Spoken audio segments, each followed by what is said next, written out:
Саламатсызбы урматтуу көрүүчүлөр, биз Spotlight аттуу маектердин түрмөгүн баштайбыз. Иликтөөчү журналисттер менен маектешебиз. Эске салсак, Spotlight бул америкалык белгилүү Оскар сыйлыгына ээ болгон тасма. Иликтөөчү журналисттер тууралуу Global Snoop аттуу басылманын журналисттери чиркөөдөгү кылмыштын жүзүн ачкан тасма. Орусчасы в центре внимания көрсөңүздөр болот. Аны эмесе биздин бүгүнкү маегибиздин коногу белгилүү фактчекер, журналист, иликтөөчү журналист, Политклиника медиасынын жетекчиси жана негиздөөчүсү Дилбар Алимова. Саламатсызбы, Дилбар? Кош келипсиң. Рахмат. Биринчи эле суроо мындай болсун. Иликтөөчү журналистикада негизи эле иликтөөчү журналистика акыркы жылдары кандай өзгөрдү? Кандай тренддер байкалып атат? Ошол боюнча кеп калсаң. Негизи Кыргызстанда акыркы учурда, акыркы жылдары журналисттик иликтөө аябагандай тездик менен өнүгүп келатат десек болот. Бул акыркы учурда журналисттик иликтөөлөр менен журналисттер ири коррупциялык схемалардын бетин ачып атышат.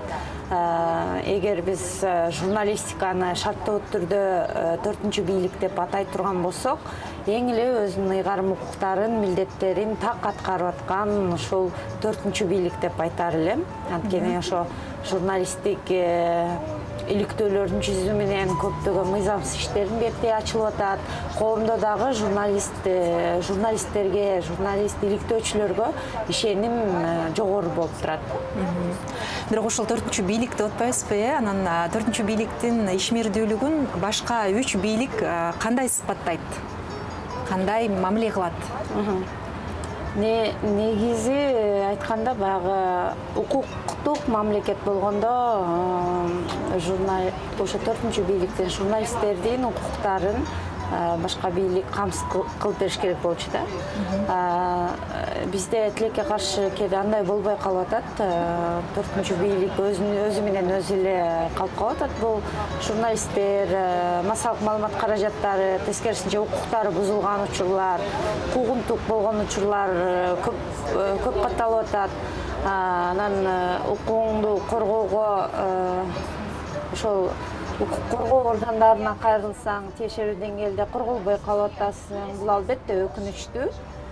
Бирок Кыргызстан бара-бара өнүгүп, ошо журналисттердин укугу корголгон жакшы мамлекетке айланат деген үмүтүм бар. Ошол иликтөөлөр чыккандан кийин анан журналисттер куугунтукка кабылып калып атат да. Ошол учурда мындай мен эмне үчүн бул нерсени жасап атам? Бул нерсе өзүнүн максатына жетпей калып атат деген, мындай тээриккен, өкүндүргөн нерселер болобу? Негизи баягы жана айтып кетпедимби, укуктук мамлекет дегенде, эгер журналисттер ошондой ири коррупциялык схемалардын бетин ачып атса, мыйзамсыз иштерди ачып атса, мындай реакция мамлекеттик органдар тарабынан реакция кандай болуш керек? Бул ошол мыйзамсыз иштерге, кылмыш иштери ачылып, кээ бир адамдар кызматынан четтетилип, андан ары укук коргоо органдары өзүнүн ишин алып барыш керек болчу. Тилекке каршы көп учурда бизде андай болбой калат. Бирок албетте бул нерсе өкүндүрөт. Бирок ушуну жасабай эле койсокпу деген ушундай ой келбейби дейм да. Бирок биз баягы жок дегенде коомчулукка ошол мыйзамсыз нерсенин бетин ачып берип атабыз да. Ошол деле мындай жетишкендик да. Андан ары мамлекеттик органдар аны көзөмөлгө алабы, жокпу, эми алардын абийиринде. Бирок журналисттер өзүнүн милдетин аткарып, өзүнүн окурмандарына, элге чындыкты жеткирди. Анан өкүнгөн боюнча андай өкүнүү болбойт. Менимче журналист иликтөөчү болуу үчүн мындай осознанно деп коет го, ошого бышып жетилип, өзүңдүн каалооң, өзүңдүн тандооң менен келесиң да. Бул жерде мындай коркок журналисттер бул жанр менен иштей албайт. Анткени ар бир ишин кооптуу, ар бир жасаган ишин кимдир бирөөнүн куйругун тепсейт. Анан бул жакта чындыгында эле эр жүрөк, өзүнөн коркпогон журналисттер келет деп ойлойм. Анан жана реакциялар боюнча идеалында ала мыйзамсыз иштерге каршы кылмыштар козголуп ушундай болуш керек деп атпайбызбы? Биздин коомдо тескери реакция болуп калат да. Ал мыйзамсыз иштердин бетин ачкан журналисттерге каршы иштер козголуп, аларга карата куугунтук болуп калат. Негизи бул албетте өкүнүчтүү. Бирок коомчулук ошону аңдап билип, ошол иликтөөдөн кийин ушундай куугунтук болуп атат, ушулар ачыктап чыккандан кийин деп коомчулук аны билип атат да, Ооба, бул нерсе бизди дагы сүйүнтөт да. Биздин коом караңгы эмес.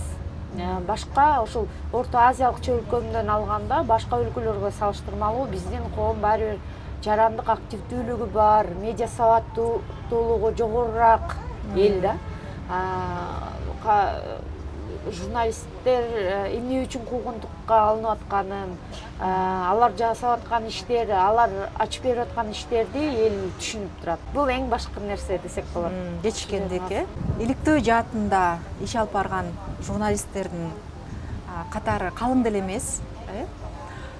Аларды айтсак эле сап башында баягы мырзалардын ысымдары келет, оюска ошол эле Болот Темиров, Али Токтокунов, Ыдырыс Исаков, Улукбек Карыкбек уулу жана башка журналисттер, Токтосун Шамбетов дегендей.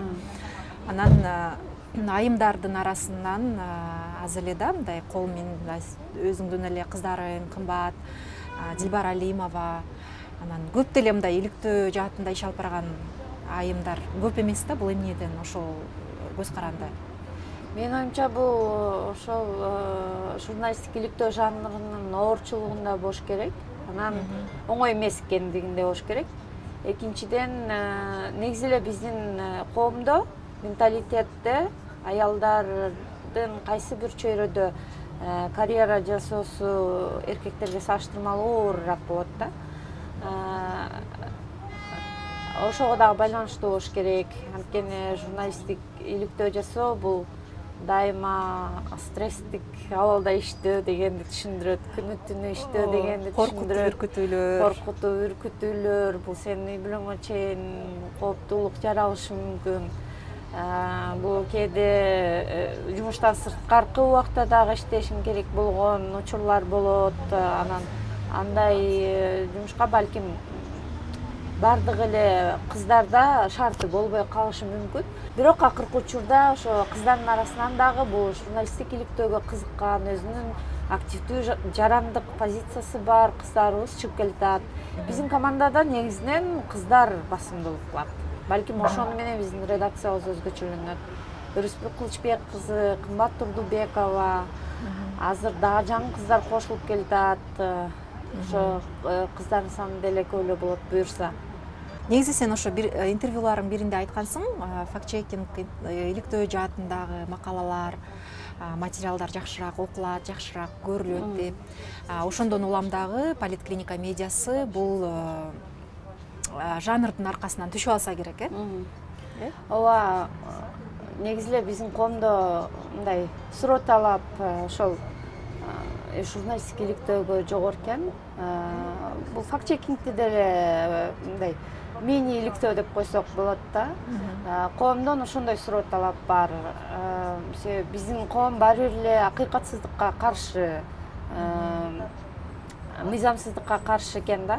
Анан мисалы бийликтегилердин, жетекчилердин ошо кайсы бир мыйзамсыз иштерин ачып берип турсаң, коом албетте аны мындай кубаттап коштоп алат экен. Ошол биз башында ишмердүүлүгүбүздү баштаганда ошо башка жанрларга караганда журналисттик иликтөө, факт-чекингге спрос көп экен, суроо талап көп экенин билип, ошол багытка көбүрөөк басымды жасап баштадык. Дагы бир мындай суроо, эми коррупциянын бетин ачып атасыңар, мындай жүзүн, саясатчылардын жүзүн көрсөтүп атасыңар. Эч ким эле бул үчүн кубаттабайт, эч ким эле бул үчүн эми ошо саясатчылардын өзү дейм да. Анан кабыл албайт ошол нерсени, бул жер ачылып калыптыр, бул мүчүлүштүн үстүнөн иштейин деген ойдун ордуна тескеринче ошол кодулап, куугунтукка алып деп атпайбызбы? Анан биз билгенден ошо аттуу баштуу саясатчылардын артында журналисттердин тобу иштейт, ошондой эле фейк фабрикалар иштейт. Анан албетте алар жанагындай иликтөөнүн астында болобу, социалдык тармактарда буллинг кылышып, кодулашып, ушундай бир терс комментарийлерди калтырышат да. Анан ушул нерсе менен кантип күрөшөсүңөр, кандай кабыл аласыңар? Негизи биринчи иликтөөлөр жасап атканда бул нерсе кичине оор тийиши мүмкүн да. Анан бара-бара журналист иликтөөчүдө өзүндө иммунитет пайда болуп калат. Ал социалдык тармактарда сени эмне деп жазып атат, калырса сен өзүңө жеке билдирүүлөр менен эмне деп жазып атат, коркуткандар. Ал мындай экинчи, үчүнчү планга жылып калат да. Мен дайым айтып жүрөм, эми өзүмө дагы ушундай ишенимди бекитип алгам да. Биздин жасап аткан ишибиз маанилүү. Бул коом үчүн, сен өзүңүн мамлекетиң үчүн кошкон салымың ошол. Анткени сен ири жемкорлуктун бетин ачып берип атасың. Бул баягы Кудайга да жага турган иш да. Анан ошол нерседен биз тайбашыбыз керек деп ишенем. Биздин жасап аткан ишибиз туура жол, ак жол. Анан мындан тайбай эле, ошо мындан ары дагы ошол жемкорлуктун, коррупциянын бетин ача берели деген ишеним бар. Анан көбүнчө албетте иликтөөлөрдүн жыйынтыгы баягы биз ойлогондой, биз күткөндөй болбой калат. Бирок ошого карабай айрым иликтөөлөр өзүнүн максатына жетет болсо керек, менин билишимче. Ооба, биз күткөндөй аябай чоң жыйынтык болбогону менен айрым учурларда мындай биз көңүл сүйүнткөн жыйынтыктар болот. Мисалы үчүн мисал келтирсек, биз жана Кайыңды кабель заводундагы мындай десек мыйзамсыз Кайыңды кабель заводунун акцияларына ээлик кыла алган ошол кездеги президент Сооронбай Жээнбековдун кудасынын үй бүлөсү жөнүндө жасаган иликтөөбүз ошол учурда кандайдыр бир реакция болбогону менен бийлик алмашкандан кийин ал кишиге мыйзамсыз байуу боюнча кылмыш иши козголуп, кийин мамлекетке 20 миллион сом төлөп берген да. Ошол мыйзамсыз байуу фактысынын ичинде биздин жасаган иликтөөбүз дагы бир кейс катары өткөн. Андан башка жана пандемия учурунда мамлекеттик сатып алуулардан уурдалган акчалар боюнча жасаган иликтөөбүз. Кийин ошол учурда эле Финполиция текшерип баштады, бирок бийлик алмашкандан кийин ошол кездеги премьер-министр, саламаттыкты сактоо министрлери тергөөдөн өтүп жүрүштү. Бирок азыр ошол иш аягына эмне болуп чыкты так билбейт экен. Менде маалымат жок.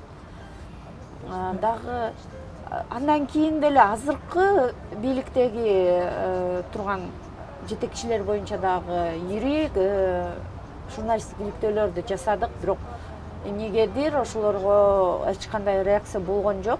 Бирок мен азыркы бийлик тушунда болбосо дагы бийлик алмашкандан кийин сөзсүз буларга реакция жасалат, алар тиешелүү жазасын алат деген ойдомун. Ошол учурда ошол иликтөөлөр дагы негиз болуп бериши мүмкүн, Ооба, анткени ал жерде бардык фактылар мындай тизилип, мындай тергөө органдарына даяр эле факты болуп берет да.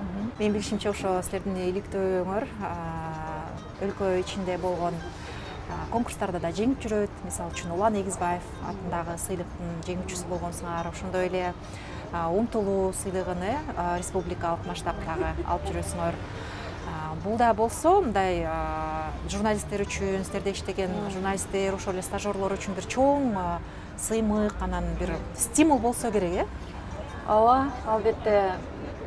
Улан Эгизбаев аябай журналисттик иликтөө жанрында мындай прорыв жасаган журналист болду да. Ал журналисттик иликтөө дегенде ошо Уландын жүзү менен көпчүлүгү ал жанрды ошол Улан аркылуу тааныды да.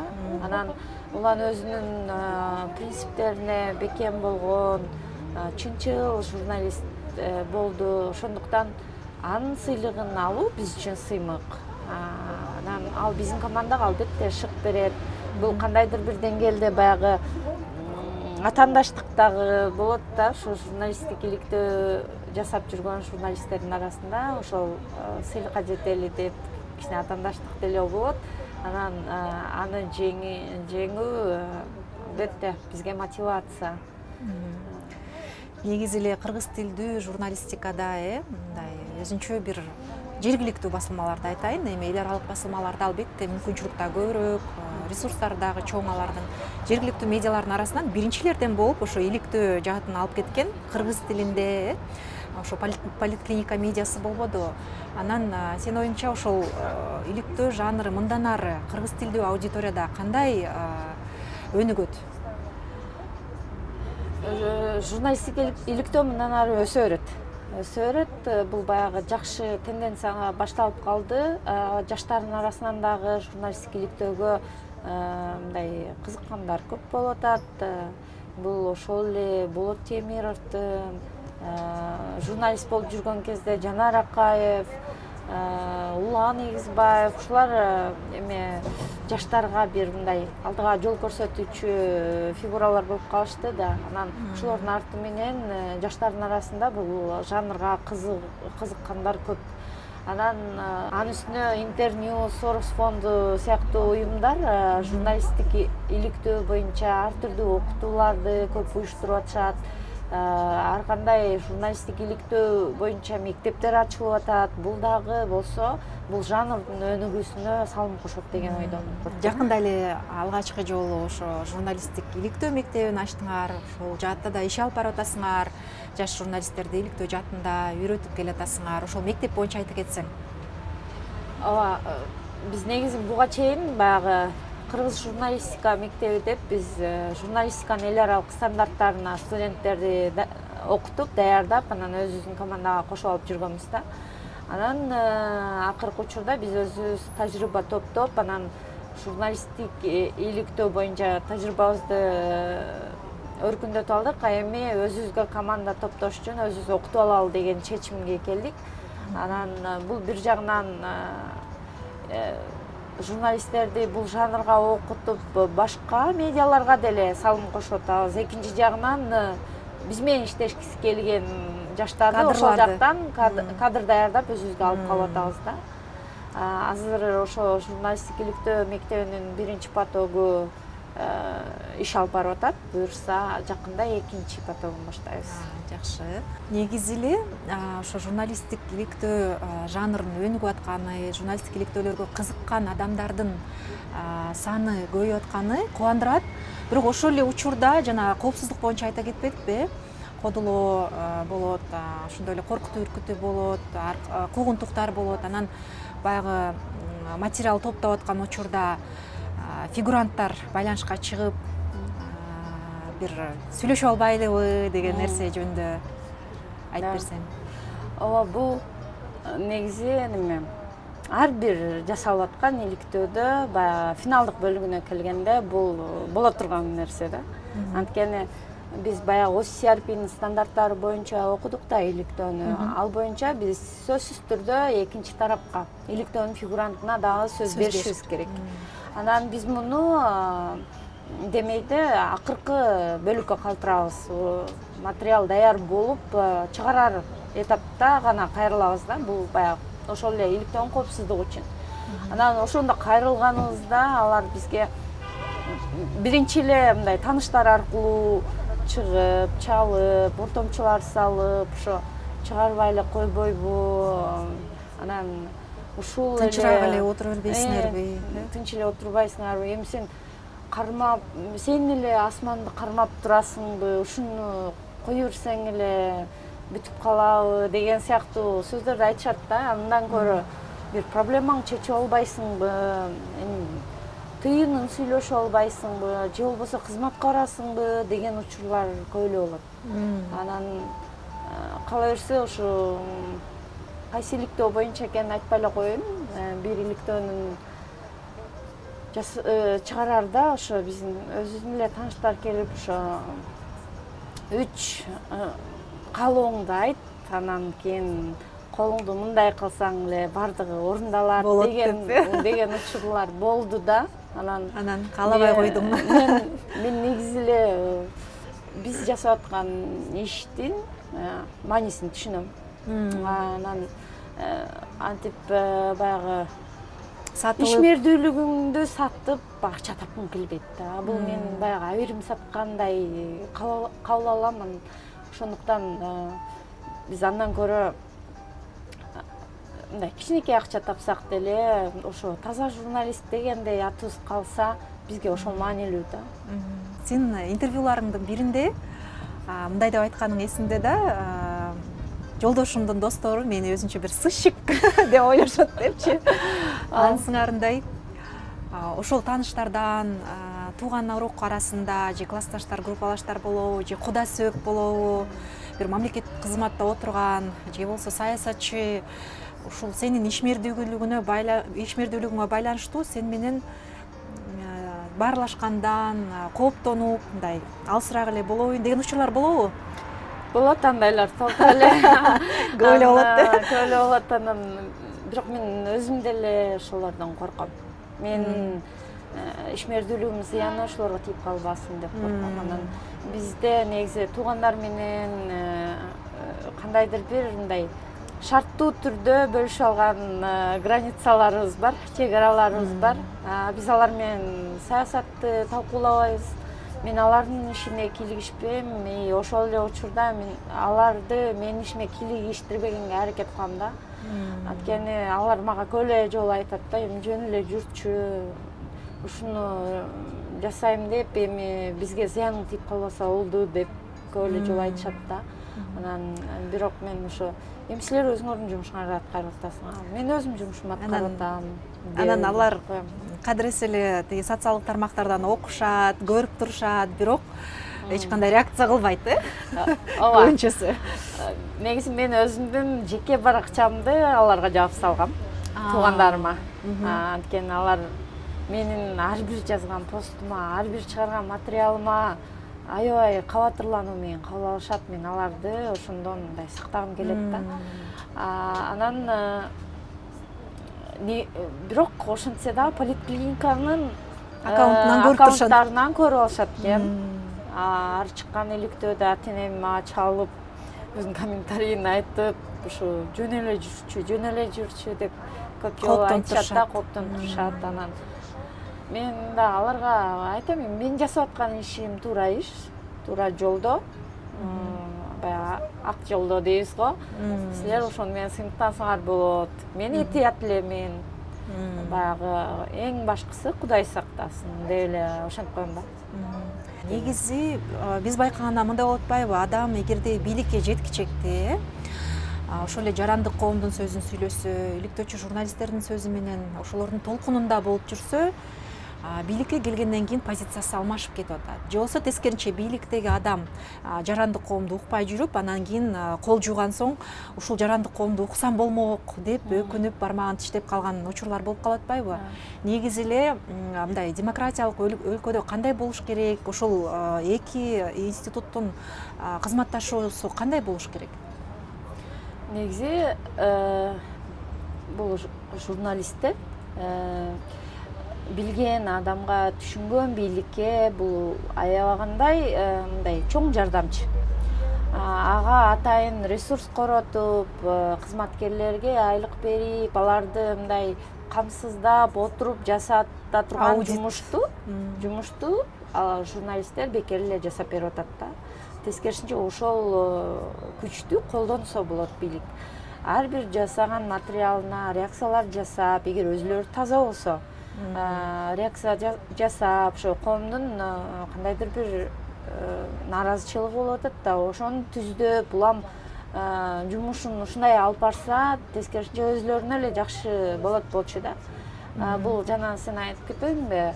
Атамбаев дагы учурунда журналисттерди куугунтуктады, анан кийин өткөндө эле ошо темир тор артында айтпадыбы, мен деген ошол улуттук коопсуздук кызматына, улуттук коопсуздук комитетинин маалыматтарына ишенип жүрөптүрмүн, жарандык коомго, журналисттерге ишенсем болмок экен депчи. Бул эң баягы өзүнүн турмушунан алынган оор сабак деп түшүндүм да мен. Азыркы бийликте өзүнүн тажрыйбасынан эмес, ошол Атамбаевдин тажрыйбасынан сабак ала турган мүмкүнчүлүгү бар да. Сонун мүмкүнчүлүгү бар. Ооба, ошол мүмкүнчүлүктү пайдаланса болот да. Журналист, иликтөөчүлөр бийликтин душманы эмес. Бийликтин душманы эмес, тескерисинче ошо мамлекет мамлекетте ошол иштер таза болсун, урлук болбосун деген эле терс миссияда жүрүшөт көрүнүштөрдү да. терс көрүнүштөрдү ачыктаган бир коом журналисттер. Макул. Рахмат сага бүгүнкү келип берген маегиңе терең ыраазычылык билдирем. Убакытта бул болсо бизде Spotlight аттуу видео интервью маектердин түрмөгү болду. Сиздер менен мен Асия Сооронбаева болдум. Көрүшкөнчө.